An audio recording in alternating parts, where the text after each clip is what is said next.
It's on here now. The goalkeeper's beaten, and South Africa have done Shagger Sport 2010.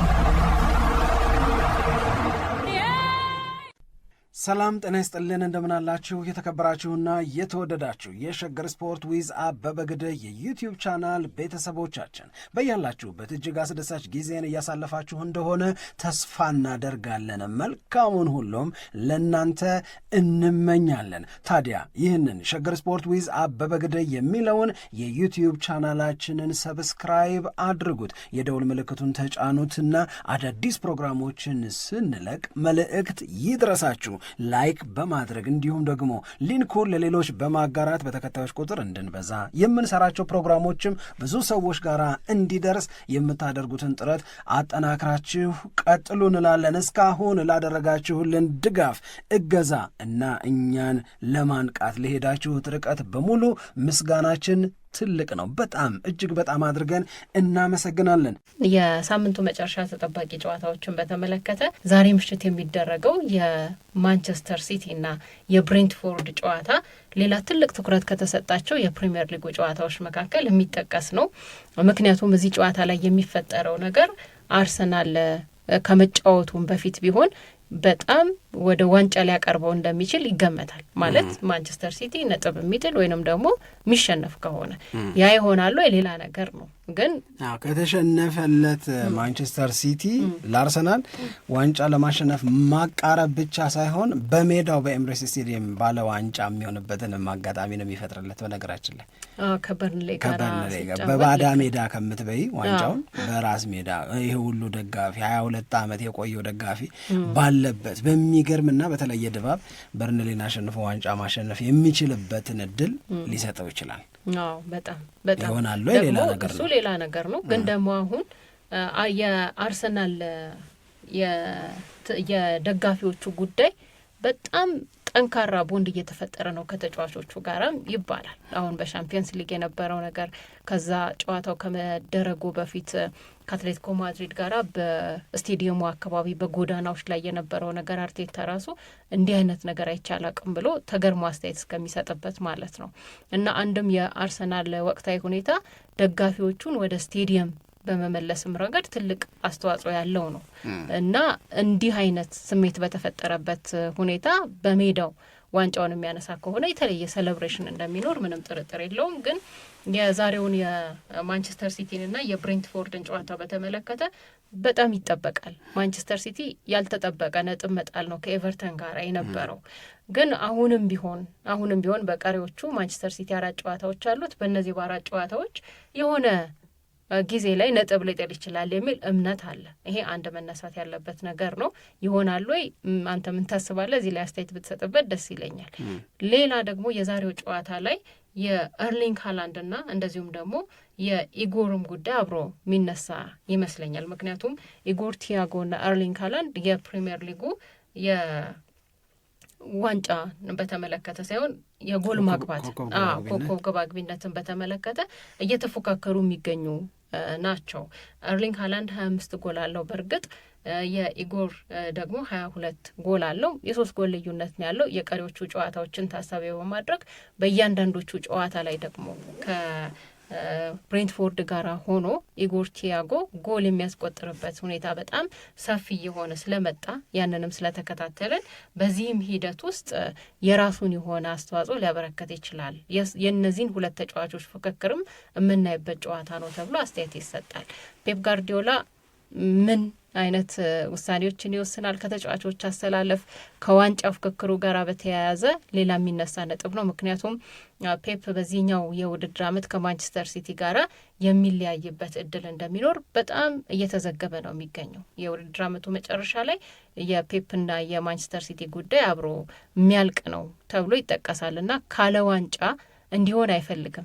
በድል በክብር ድጋሜ ለማንቸስተር ሲቲ ደጋፊዎች ይህንን የፕሪሚየር ሊግ ዋንጫን ባልተገመተበት የውድድር ዓመት ላይ አበርክቶ የመጨረሻው ቢሆን በጥሩ መንገድ ተሰናበታቸው ተብሎ ነው የሚታሰበው እና ይሄ እንዲሆን ፔፕ ጋርዲዮላ በቀሪዎቹ ጨዋታዎች ላይ ምንድን ነው የሚያደርገው የሚለውም አንድ የሚጠበቅ ነገር ይመስለኛል ከዛሬው ጨዋታ ጀምሮ። አዎ ይህም ብዙ ነገር የሚነካ ነው። ቅድም እንዳልሽው የኮከብ ግባግቢነት ፉክክር፣ ከዛ በተጨማሪ ለብሬንትፎርድም ቀላል ትርጉም ያለው ጨዋታ ደግሞ አይደለም። ብሬንትፎርድ በነገራችን ላይ ብራይተን ኤንድ ሆቭ አልቢየን እና በርንመዝ አስቶን ቪላ ከትላንት ወዲያ በነበረው የዩሮፓ ሊግ የግማሽ ፍጻሜ መልስ ጨዋታ ኖቲንግሃም ፎረስትን አሸንፎ ወደ ፍጻሜ ማለፉ በጣም ካስደሰታቸው መካከል እነዚህ 3 ክለቦች ናቸው ያሉት። እነዚህ 3 ክለቦች ደግሞ 6ኛ፣ 7ኛና 8ኛ ናቸው። ስለዚህ የአስቶን ቪላ በዩሮፓ ሊግ መሳካት እነሱ ሊያገኙት ለሚችለው የሚቀጥለው የውድድር ዓመት የአውሮፓ የክለቦች ውድድር ተሳትፎ ትልቅ አስተዋጽኦ ስላለው ቪላ ቢሳካለት በጣም ነው ደስ የሚላቸው። ይሄንን እንያዝ። ይሄንን ከያዝን በኋላ ግን የብሬንትፎርድ ይሄንን አስቶን ቪላ ሊሰጥ የሚችለውን ተጨማሪ እድል ብቻ ሳይሆን ከበርንመዝና ከብራይተን ጋር በሚኖራቸው የተሻለ ቦታ ይዞ የማጠናቀቅ ፉክክር ማንቸስተር ሲቲን ለማሸነፍ ከማንቸስተር ሲቲ ነጥብ ለማጋራት መጫወት አለበት። ጥሩ ቡድን ነው ብሬንትፎርድ። ይሄንን ጥሩ ቡድንነቱን በዛሬው ጨዋታ ላይ ማሳየት መቻል አለበት። ስለዚህ ብሬንትፎርድን በቀጥታ ይነከዋል። ለነ ብሬንትፎርድ አይነት ቡድኖች በነገራችን ላይ ወደ አውሮፓ የክለቦች ውድድር መግባት ትርጉሙ ትልቅ ነው። ምክንያቱም ፋይናንሻሊ በጣም ነው የሚያግዛቸው። ወደ ዩሮፓ ሊግ በመግባት የሚገኘው ክብር ብቻ ሳይሆን ብርም ስለሚያገዛቸው ማለት አለበለዚያ በጣም በቶሎ በፍጥነት ሲሽመደመዱ ታያለች። ቴክ ዘ ኤግዛምፕል ኦፍ ሌስተር ሲቲ። ሌስተር ሲቲ በ2015-16 የፕሪሚየር ሊግ ሻምፒዮን ሆኖ አሁን ከሻምፒዮንሺፕ ደግሞ ወረደ ጭራሽ።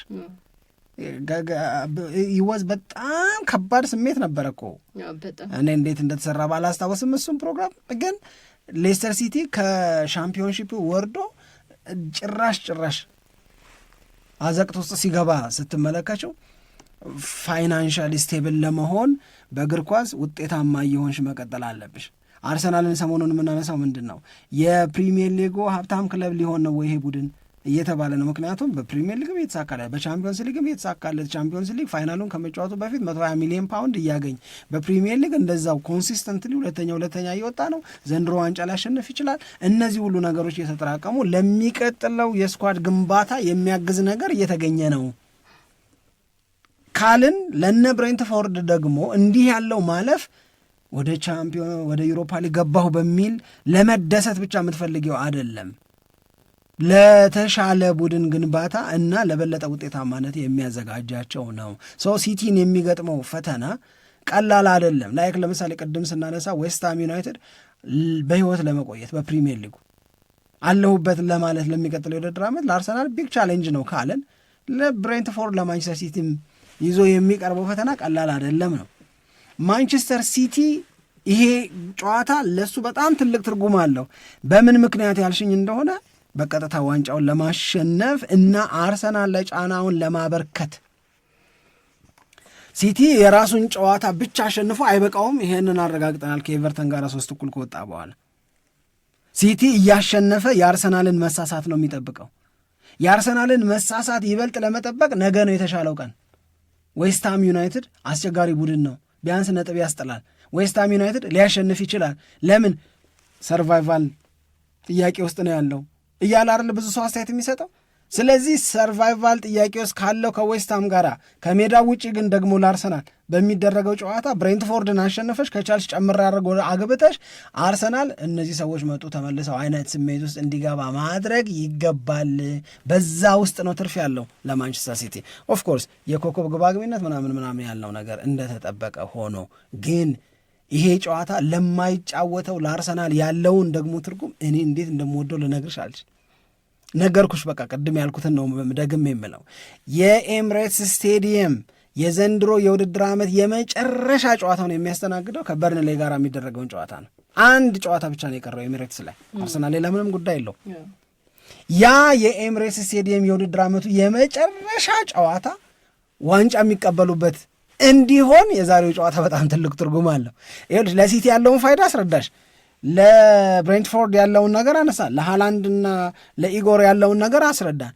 ለአርሰናል ያለው አይበልጥም?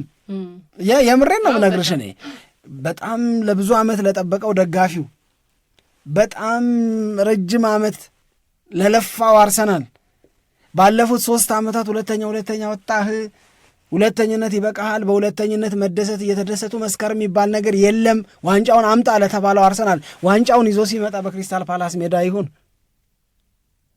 ይሲ በአርሰናል ሜዳ በኤምሬትስ ስቴዲየም ነው መሆን ያለበት። ካልሆነ ምን ይሆናል? ከክሪስታል ፓላስ ደጋፊዎች ቲኬቱን በውድ ሊገዙ ይችላሉ። የአርሰናል ደጋፊዎች ለክሪስታል ፓላስ ትርጉም ስለሌለው፣ ይልቁንም ክሪስታል ፓላስ በኮንፈረንስ ሊግ ላለበት ጉዳይ የበለጠ ስለሚጨነቅ፣ ለዛ የበለጠ ትኩረት ስለሚሰጥ ኮንፈረንስ ሊግ ፋይናሊስት በኮንፈረንስ ሊግ የዋንጫ ጨዋታና አርሰናልን በሚገጥሙበት ጨዋታ መካከል አይ ቲንክ 3 ቀን ልዩነት ነው ያለው። ስለዚህ የክሪስታል ፓላስ ተጫዋቾች ደጋፊዎች እዛ ላይ ትኩረት አያደርጉም ነው። ግን እንዲህ ባለው የሰው ሜዳ ምናምን ከሚሆን በራስ ሜዳ ቢሆን ፋይዳውን ነው እያስረዳውሽ ያለሁት። የዛሬው ጨዋታ ቀላል አይደለም። እኔ እንጃ በጣም የአርሰናል ደጋፊዎችም እንዲሆን የሚፈልጉት ነገር ነው። ለዛ ነው አሁን አርሰናል የበለጠ ምቾት ውስጥ ሆኖ ሊያዩ የሚችል ምቾት ውስጥ ሊቆይ የሚችልበት እድል ይፈጠራል። የዛሬው ጨዋታ ላይ የሚመዘገበው ውጤት እያልን እያነሳን የምንገኘው እንጂ ከዛ ውጭ ከአርሰናል ውጭ ግን ለማንቸስተር ሲቲም በጣም በቃ በፉክክር ውስጥ ለመቆየት ባነሳ ነው መጠን ልዩነት ጠቅማለሁ። የአርሰናል እና የዌስትሃም የነገ ጨዋታን ብትወስጂ ለምሳሌ ለቶተናም ቀጥተኛ ጥቅም አለው። ከጎረቤቱ ከአርሰናል ነው ያንን ጥቅም ደግሞ የሚያገኘው። አርሰናል ለቶተናም ሲል አይደል ለራሱ ሲል ዌስትሃምን ቢያሸንፍለትና ቶተናም ደግሞ የራሱን ጨዋታ በድል ካጠናቀቀ የ4 ነጥብ ልዩነት ነው የሚፈጠረው። ስለዚህ ምን ይሆናል? 2 ጨዋታ እየቀረ የ4 ነጥብ ልዩነት፣ ዌስትሃም ከዛ በኋላ ተስፋ ይቆርጥ ይሆናል እንጂ ሪቨርስ ያንን ያደርገዋል ወይ ወደሚል ነገር ነው የምትገቢው። ወይ ቶተናም ላይ የሚታየው ወኔ ቀላል አይደለም ሳምሪ። እና በቃ ይሄ የዶሚኖስ ኢፌክት የሚባል ነገር አለ አይደል? ዶሚኖስ ኢፌክት ማለት ግልጽ ለማድረግ ለአድማጮች አንዱ ሌላውን ተጽዕኖ ውስጥ እየከተተ የሚቀጥልበት በነጻነት ራስሽን ብቻ የሚነካ ነገር አይደለም አሁን ያለው። እንዳልኩሽ ነው ለበጣም ተቀናቃኘሽ ውለታ ሳታስቢው ሳትፈልጊ የምትሰሪበት ሊሆን ይችላል። ምናልባት የአርሰናል ደጋፊዎች ሰለብሬት የሚያደርጉት ሰሜን ለንደን ያሉት በቶተናም መውደቅ ነው፣ ለመሳቅ፣ ለማሾፍ፣ ለማብሸቅ ምናምን። ግን የእነሱ ማሸነፍ ቶተናምን ሊያተርፈው ይችላል። ማሸነፉ ላይ ደግሞ ጭራሽ እድል የሆነ የሚዘናጉበትም አይደለም ነው እና ይሄ ጨዋታ ቁም ነገሩ ብዙ ነው ቁም ነገሩ ልልሽ ነው። ሌላው የማንቼም ጨዋታ አለ። ማንቸስተር ዩናይትድ ከሰንደርላንድ እንደ አንድ ሰሞኑ አይደለም። ስለዚህ ለማንቸስተር ዩናይትድ ድል የመሆን እድሉ በጣም ሰፊ ነው። 12ኛ ደረጃ ላይ ነው ያለው ሰንደርላንድ። ባለሜዳ ነው ግን ቻሌንጅ ሊያደርገው ይችላል ማንቸስተር ዩናይትድን።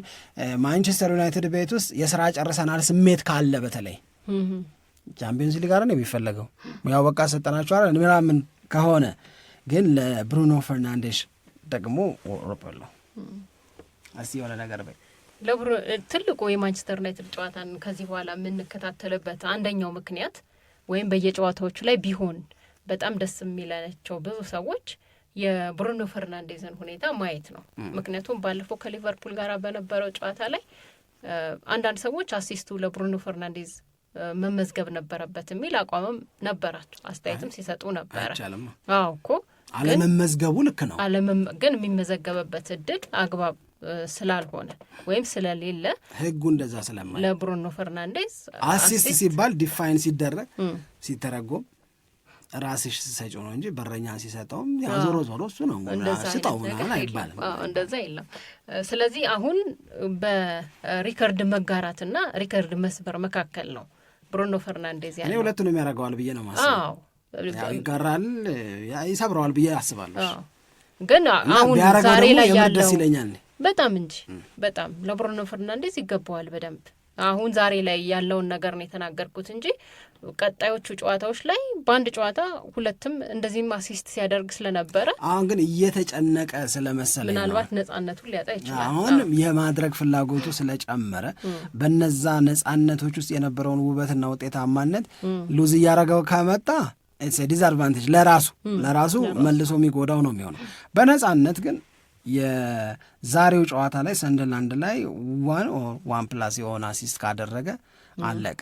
አለቀ ማለት ነው። ግን ይሄንን ትኩረት ሰጥተው በሆነለትና ባልሆነለት የሚሉ ብዙ ደጋፊዎች እኮ አሉ። ባልሆነለት አለ አለ አይቻለሁ። የሌላ ክለብ ደጋፊዎች ባልሆነለት ሲሉ አይቻለሁ። ሶሻል ሚዲያ ላይ ነው ያየሁት። የማንቸስተር ዩናይትድ ደጋፊዎች ደግሞ ቡድናቸው ለምሳሌ ሊቨርፑል ላይ ጎል ሲያገባ ሁለተኛውን ጎል አለ ሼሽኮ ያገባው ሲያገባ የስ ሁለተኛ ጎል አገባን ከሚለው ጎን ለጎን ምናልባትም በገዘፈ ብሩኖ ፈርናንዴዝ አሲስት እንዳደረገ ነበር ያኔ ፊል ያደረጉት። በሱ ስም የሚመዘገብ አድርገው ወስዶት በዛ በጣም ሰለብሬት ሲያደርጉ ነበረ። ትኩረት ስበዋል። እኔ ብሩኖ ፈርናንዴዝ ለማንቸስተር ዩናይትድ፣ ብሩኖ ፈርናንዴዝ ለእንግሊዝ ፕሪሚየር ሊግ ከነበረው ድምቀትነት አንጻር ሆኖለት ባይ በጣም ደስ ይለኛል።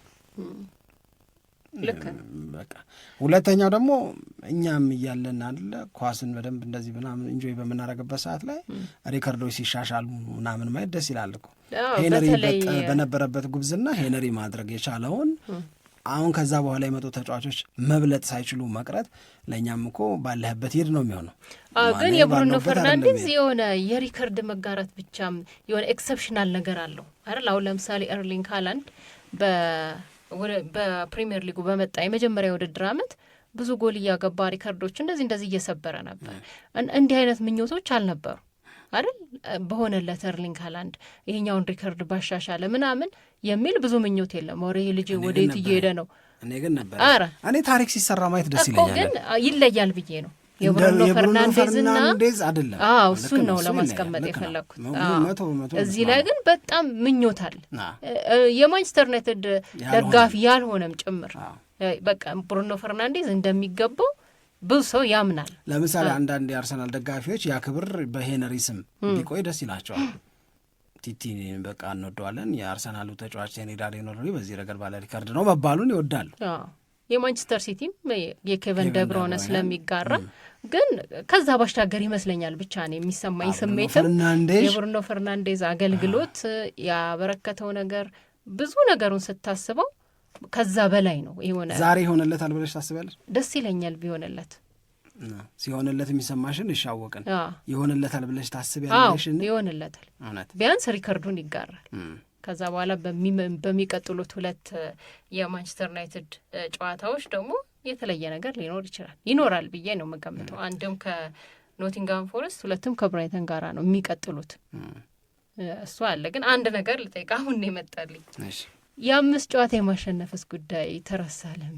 አይ አሁን ደግሞ እንደገና አጀባጀብ እየተባለ እኮ ነው። 3 ሆኖ የለ አሁን እኮ ለዛ ነው ለጨዋታ ጉዳይ ነው 2 ጨዋታ ጉዳይ ነው። ዛሬ የሚያሸንፍ ከሆነ 1 ጨዋታ ብቻ ይቀራል። ግን እንደቀደመው ጊዜ ያለው ከዛም ጀምሮ የቀየርኩት ሀሳብ የለኝም። ቢቆረጥ ባይቆረጥ እኔ ምን አገባኝ?